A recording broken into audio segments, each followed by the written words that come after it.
प्यारे दोस्तों, नमस्ते। आपका स्वागत है।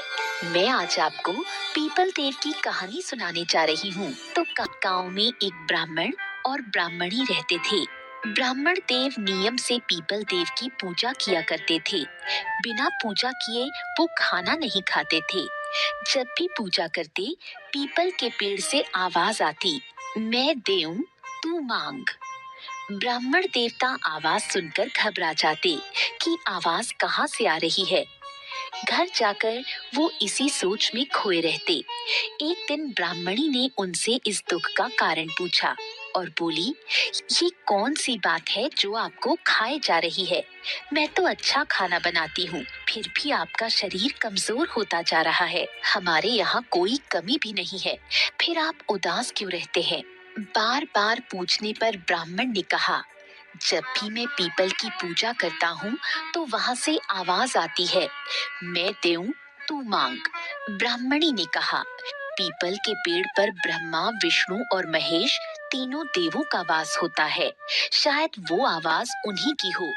अगली बार जब पूजा करने जाएं तो आप अपनी मनोकामना उनसे कह दीजिए, जो चाहिए मांग लीजिए। ब्राह्मण ने कहा, क्या मांगू? ब्राह्मणी ने कहा, आप उनसे कहना, 16 साल की काया दे, 1000 साल की माया दे, पोते पोतियों का परिवार दे और सारा सुख दे। ब्राह्मण देव ने वही किया।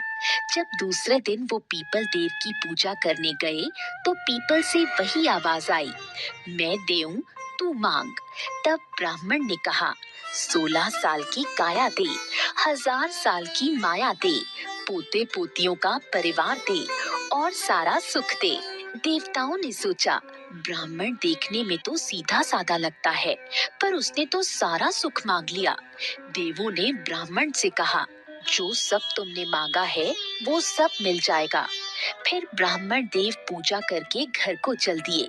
वो रास्ते में इस सोच में मग्न थे कि मैंने तो पीपल देव से इतना कुछ मांगा, पर उन्होंने तो कुछ नहीं दिया।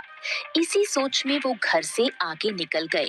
ब्राह्मणी ने पीछे से आवाज दी, आप अपने घर को भूल गए हैं क्या? तब ब्राह्मण देव ने पीछे मुड़कर देखा और बोले, यहाँ तो हमारा झोपड़ा था, ये महल कहाँ से आ गया?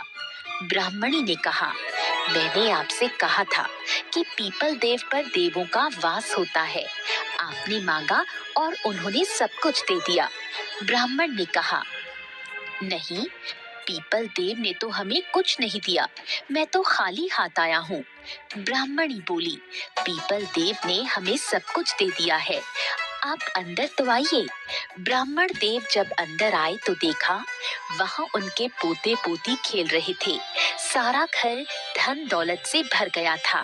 ब्राह्मण देव ने पीपल को प्रणाम करके क्षमा मांगी और कहा, मैंने जो भी मांगा आपने उससे बढ़कर दिया। फिर ब्राह्मण ने पूरे परिवार में ढिंढोरा पिटवा दिया कि ज्येष्ठ मास में पीपल की पूजा अवश्य करें, क्योंकि ये माह विशेष महत्व रखता है।